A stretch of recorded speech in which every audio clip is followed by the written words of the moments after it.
Murphy Radio Show, final hour happening right now, 7 minutes past 6 o'clock. Thank you for being with us. Whether you could join us for a few moments or the full 4 hours, I certainly thank you. I thank each and every one of you for joining us on the television side of things. I know that it is a trial and a tribulation to watch me on TV.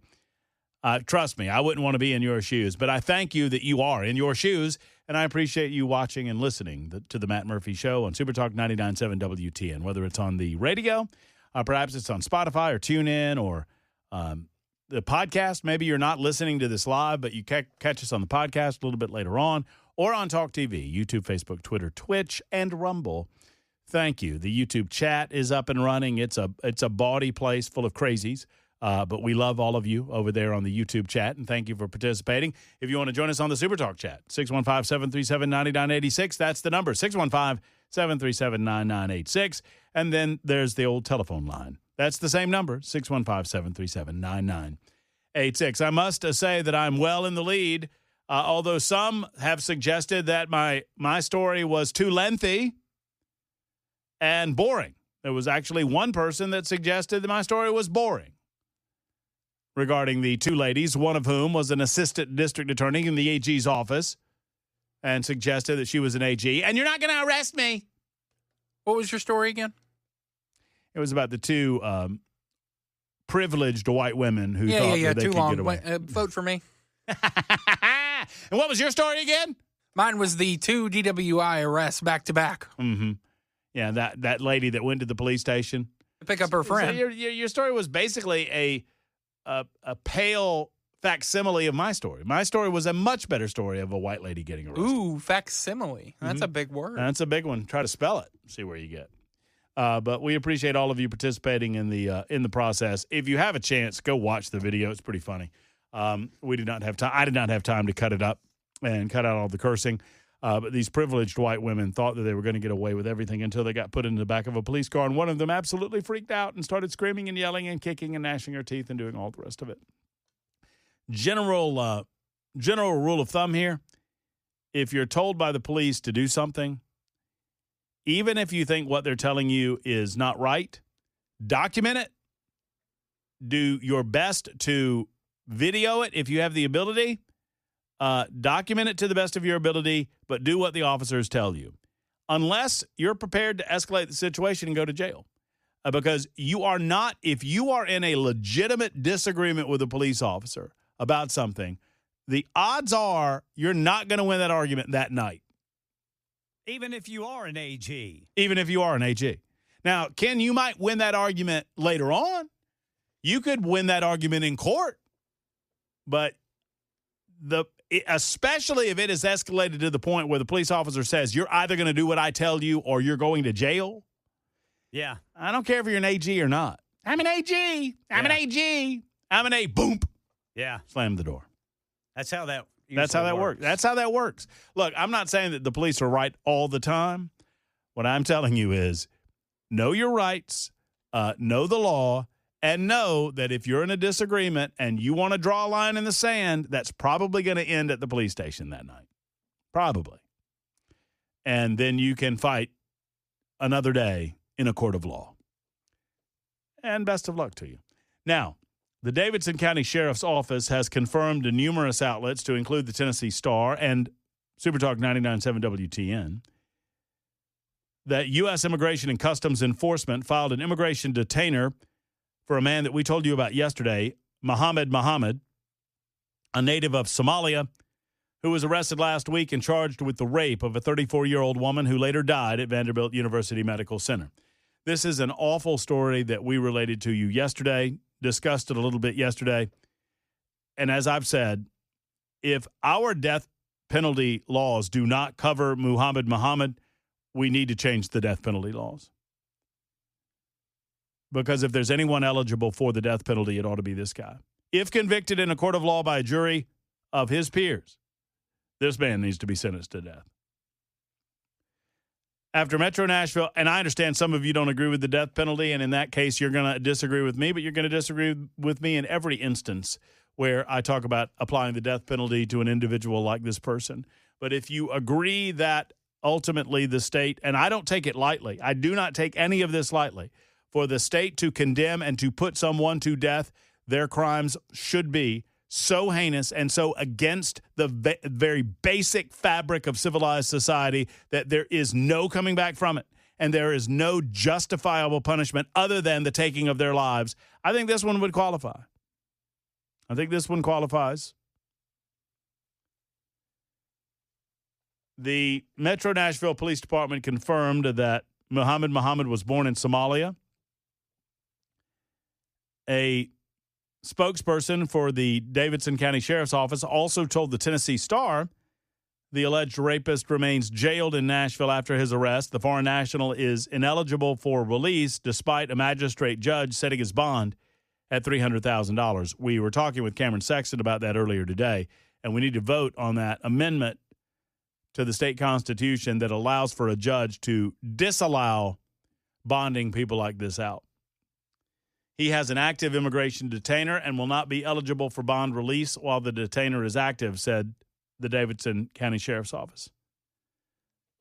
According to Immigration and Customs Enforcement, an immigration detainer is filed against potentially dangerous aliens who have been arrested by law enforcement agencies and are removable from the United States of America. I wonder, I spoke with the mayor last week, off the record, and he indicated to me that the Metro Nashville Police Department does not detain individuals solely based on their immigration status.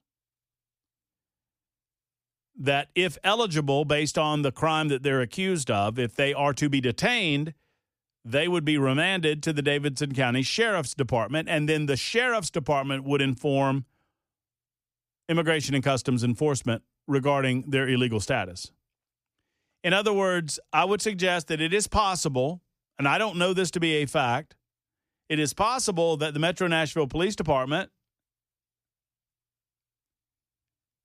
had encountered Muhammad in the past, but because his infractions against the law did not merit an arrest, he was not turned over to the Davidson County Sheriff's Department and ultimately turned over to Immigration and Customs Enforcement. Are y'all following that? The Metro Nashville Police claim that they have no responsibility to turn into any individual over to Immigration and Customs Enforcement if they have not committed a separate infraction that would rise to the level of an arrestable offense. In other words, they're allowing illegal aliens to go free when they commit minor infractions, and we see some of these individuals infracting again, committing other offenses, more heinous crimes against the fabric of this community, to include potentially rape and or murder. People that should not be on the streets, people that are making our communities less safe. The details of this case are sickening. I will relate them to you. Muhammad was originally arrested after members of the Nashville Fire Department spotted him sexually assaulting a woman near a Nashville church. This was believed to be Nashville Life Church, while responding to an unrelated call for service. The firemen reportedly restrained Muhammad until police arrived at the scene. According to Metro Nashville Police, Muhammad's alleged victim appeared to be under the influence of drugs or alcohol before the attack. According to surveillance video on the scene, she was unable to keep her balance.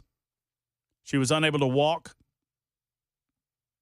She eventually sat down on a step. And as she was on that set of steps, under the influence of some type of substance, Muhammad approached and sat down beside her. Muhammad then made physical contact with the victim as she went in and out of consciousness. When she was conscious enough to attempt to push him away, she did so. He ultimately lifted her off the steps, put her on the ground, where he repeatedly sexually assaulted her. The woman's identity is currently being withheld by the Metro Nashville Police Department as of this hour. The Metro Nashville Police are saying that she is believed to be homeless and reported that a police chaplain was working to locate her next of kin. Her identity is known to the authorities. According to the Department of Homeland Security and Immigration and Customs Enforcement, they are working, and the Tennessee Star, apparently Michael Patrick Leahy's group, is working to obtain additional information about Muhammad, including the circumstances and location by which he entered the United States of America and whether or not there are plans to deport Muhammad back to Somalia. No word on those plans. It is a sickening example of what can happen if you do not deal with the smaller things against the law in an aggressive way. This is not a Tennessee man. This is a Somalian. I would predict that we'll discover that he has had multiple run-ins with the police. I don't know that to be the case, but I think it's a fair prediction. It's fair speculation to suggest that he's had run-ins with the Metro Nashville police in the past. What is preventing the Metro Nashville Police Department from engaging in an arrangement with Immigration and Customs Enforcement, or at very least the Davidson County Sheriff's Department, and at the time that they apprehend an individual that is in violation of the law, if it is determined that that individual is not in the country legally, why in the world would the Metro Nashville Police, they say that they don't have any authority to detain that person. Why would they not detain them to the point that at least the Davidson County Sheriff's Department gets there and they could then detain them until Immigration and Customs Enforcement arrives? How many people have to be raped? How many people have to die? How many homeless women have to become dead victims? I mean, I would be mad as hell about this story if it were an American citizen engaging in this sort of disgusting, criminal, vile behavior.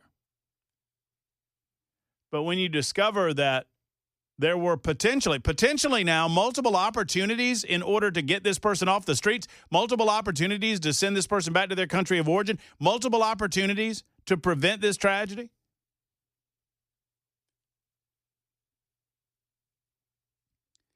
It makes it, in my heart and in my mind, exponentially worse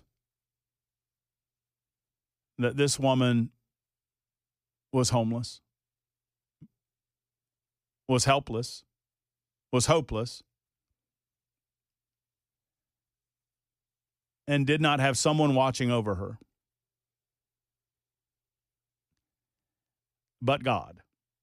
Someone like an authority figure that could potentially or perhaps have prevented this awful crime. Why? Why are we doing it? Why are we doing this way, Mr. Mayor?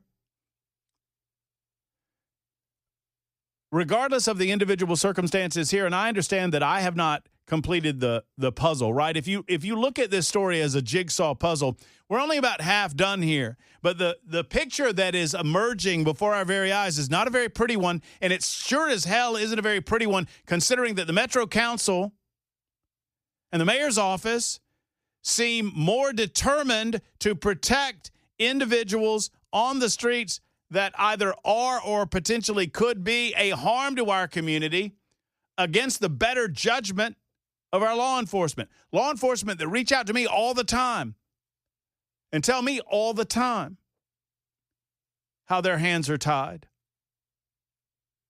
how there's nothing more that they can do, how the policies of the department bind them against the possibility of reporting criminal lawbreakers. And yet, look at the number of headlines from Fox News, from Yahoo, and Steve Abramowitz of Heartland Journal points this out, and I'll give him a hat tip on it. This is not a Tennessee man,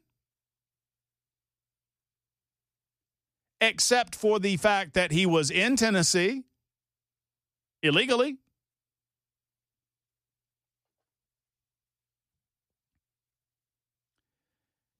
I understand that there are emotional and sensitive people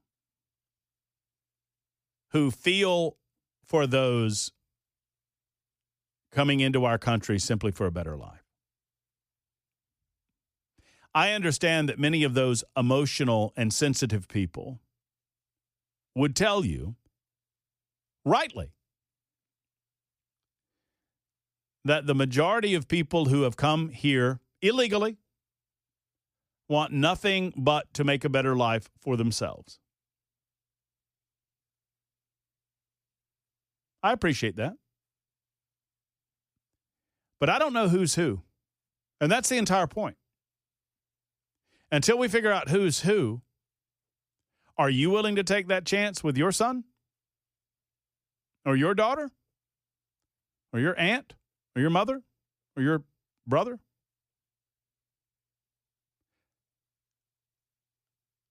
Or do we want law and order on our streets? And one of the ways to affect that law and order is to take a heavy hand to those that are here in violation of the law, so as to better free up resources and allow the Metro Nashville Police and the Davidson County Sheriff's Office and the Tennessee Highway Patrol, and yes, Immigration and Customs Enforcement, to move on to other crimes, to better protect our city streets. In the meantime, a woman is dead. Who will mourn her? Oh, there'll be plenty of people reaching out. I mean, who's going to come to the defense of Muhammad? 23 after the hour on Super Talk. Super Talk 99.7 WTN. By the way, for those, and for whatever reason, we've had two of them today. For those asking about my shoulder, I guess Cameron Sexton brought it up, and maybe that's why some of the questions came out of the woodwork. We are now 8 weeks. We're at the 8-week mark since the shoulder replacement surgery, the arthroplasty, and everything seems to be going well. I am no longer required to wear the sling, so I do not wear the. I could if I wanted to for general purposes of keeping people like Jackson from running into me, but. Thank you for asking. I mean, we're getting better every day, and I'm told that I get to swing a golf club by October, which is exciting to me. More use out of the new shoulder, but you will not believe the amount of muscles that you have to retrain when you take all of that apart and put it all back together. So thank you for asking. Appreciated. I've got a rap sheet on Muhammad that I am told comes from the Davidson County Jail, which includes several closed or dismissed cases going back as far as December of 2022. I see one from December of 2022 that was dismissed, one from August of 2023 that was closed. It was the disposition was retired. I don't know what that means. In one case, in January of this year, Muhammad was found guilty and had to pay a $438.77 fee.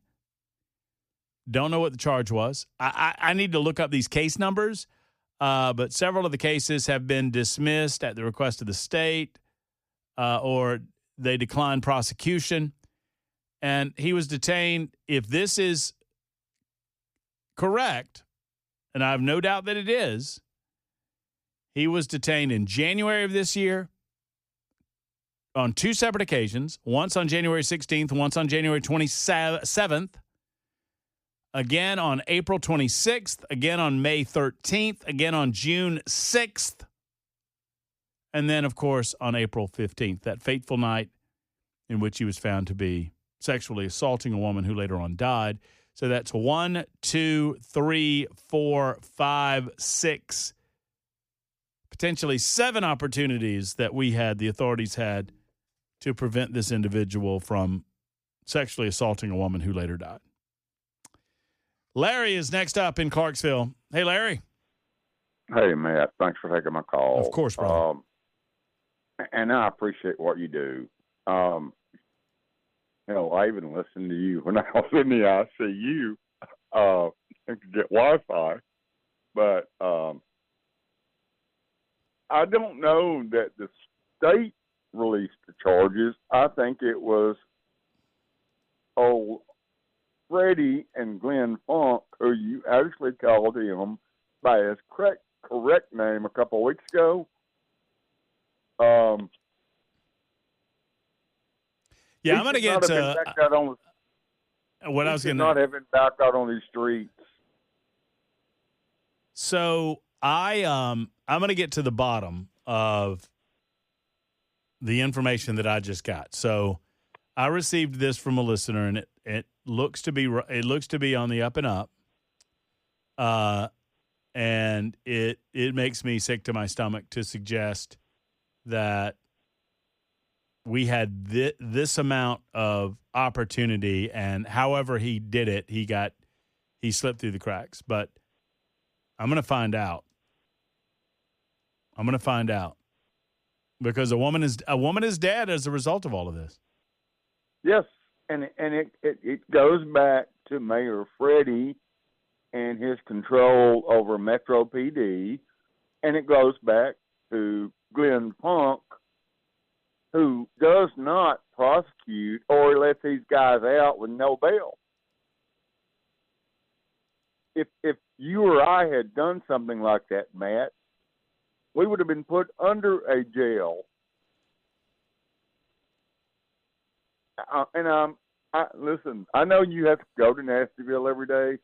I hope to God I never have to go back to Nastyville. But it makes me sick. Well, go ahead. My ex still lives in Nastyville, and she's a huge liberal. But I still worry about, somebody hurting her and just getting away with it. Here's the deal, though, Larry. There are, and I'm not picking nits here, but there are so many good people in this city. There's so many people that want to see this city turned around. There are great artists. There are great citizens of Davidson County. And there are great parts of Davidson County. I'm not calling, I would not say Nashville is Nastyville. There are nasty people that live here.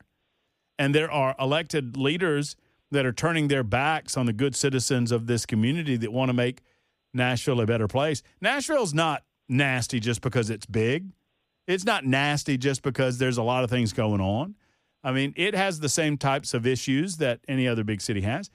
What makes Nashville nasty and why I don't take such exception with the terminology is that the leadership is turning their back on the everyday citizen almost in favor of the criminal. You're absolutely right. And that's what's so frustrating. You are absolutely right. And, Davidson County is a large county. But a large majority of that county gets no representation from the Metro Council or Mayor Freddie. And I think the state should enact some kind of law where Mayor Freddie and these council members and Glenn Funk. Well, let me tell you, I don't know why. I've got the last 4 times. This is what's sickening, and this is directly on Funk. This is from the Davidson County Sheriff's Office, these reports. And on June 6th of this year and on May 13th of this year, there were 2 cases involving Muhammad that were closed due to, quote, nolle prosequi. You know what nolle prosequi means? You're going to have to ask Jay about that. Decline to prosecute, meaning that if a prosecutor requests the dropping of criminal charges, those criminal charges are dropped. That is directly on Glenn Funk's head. And then on April 26th, it says dismissed at the request of the state. On January 27th, dismissed. On January 27th, dismissed. So I want to know who at the state level requested this. Well, that could be Glenn Funk too. I don't know. I don't know if it's just coded differently. I don't know the answer to these questions, but I promise you I'm going to find out the answers.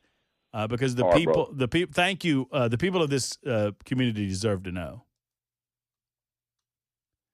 And we are told that there's a rap sheet that goes back to 2015 on this guy. 2015. Been here that long illegally? And now, I mean, who knows what would have happened to this woman? I don't know. I can't tell you. But I know she deserved better. And like I say, the fact that she was homeless and nameless thus far makes it all the worse. Miss Patricia is next. Hey, Miss Patricia, how are you? I'm doing great. I just want to say thank you very much for what you do. Thank you. And to let you know that my husband is a police officer of 34 years, Davidson and Robertson County. And he literally is so fed up with the fact that he arrests people. And, I mean, some of these are violent crimes. And days later, he sees the same person back on the street and sometimes is arresting the same person again. It's sickening. He's like, what do you do? And one of the things is this people who drive trucks. The judges refuse to hold them accountable for the tickets because they, could lose their license. Well, who are they above the law? I mean, that they can speed and do, like the jackknifing the other day, the U-turn in Florida. I mean, I'm sure they'll walk. Who knows? I don't know if you know what I'm talking about, but killed 3 people and illegal. But he's arresting, and he's seeing illegals, and they refuse. The judge refuses to prosecute them. She lets them go because they'll lose their license for driving. Well, I hear it all the time. And Patricia, tell your husband how much we feel for him. Is he still on the force? Yes, he is. Well, I'm sure you do on a regular basis, but give him a big hug for the Super Talk family. He is the epitome of what a good police officer should be. I'm certain he is absolutely the best police officer, and they should all be like him. Well, and understand, and you bring it to the forefront, and I'm glad you did, Patricia. Thank you for the call. Understand, y'all, that the vast majority of the police officers don't want it this way. They want it a different way. They don't want these criminals back on the streets.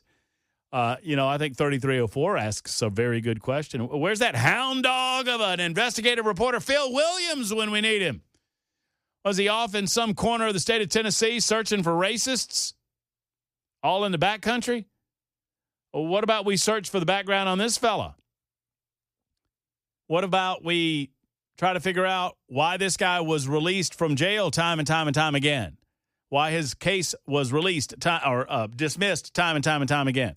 Why not figure that out? Where's our hound dog News Channel 5 investigative reporter Phil Williams, who is such a coward that he blocks people like me for disagreeing with him on social media platforms? The cowardly Phil Williams is on top of this story, I'm sure. And Mike, come on, man. Mike's like, Nashville's a poop hole. He didn't say poop hole, though. He said the other way. All of Nashville is not a poop hole. I understand that there are poop hole politicians in Nashville, and I understand portions of Nashville are poop-filled or poop holes, but not all of Nashville. There's many great parts. I mean, I'm not giving up on this city. Maybe I should. I don't know. I don't think we should give up on Nashville, Tennessee, y'all. This city is too great. It has too much going for it to give up because of bad politicians who are treating the criminals like the good guys and the good guys like the bad guys. I'm not doing it. It's 51 after the hour on Super Talk 99.7 WTN. I work hard to limit my level of jerkiness on this show. I'm looking at it's a very sweet website or a little note. It's actually on the tweeter machine. On a cold day, a father who died unexpectedly 3 years prior appeared symbolically present as a butterfly at his daughter's wedding. And it's a video of like a woman and a guy. I guess I don't know where they're from. Looks like a Asian country. They're getting married, and there's a butterfly on her shoulder. It could have just been a butterfly and a coincidence. I'm just saying. Just throwing it out there. Hey, Jackson, do you believe we went to the moon? Yes. I do too. I thought that was a non-controversial belief, but apparently there are people who are influenced. Joe Rogan has come out and said that he does not believe that we went to the moon. I judge you if you don't believe that we went to the moon. He might have a point. I don't think he does. I think Joe Rogan's a smart guy, and Joe Rogan is as popular as they come in an audio format. And I do not deny his success, and I do not deny his curious and inquisitive nature. But if you legitimately don't think we went to the moon, I think you're dumb. Only because conspiracies don't get held that closely when that many people have to be involved. We would have some evidence to the contrary. But anyway, that's just something to chew on overnight as you wait another 20 hours for another episode of the Matt Murphy Radio Show. Mark Levin is up next. I have it on good authority. He's got Donald Trump on tonight. Until next time, have a great evening, folks. Hug your loved ones. We love you. So long, everybody.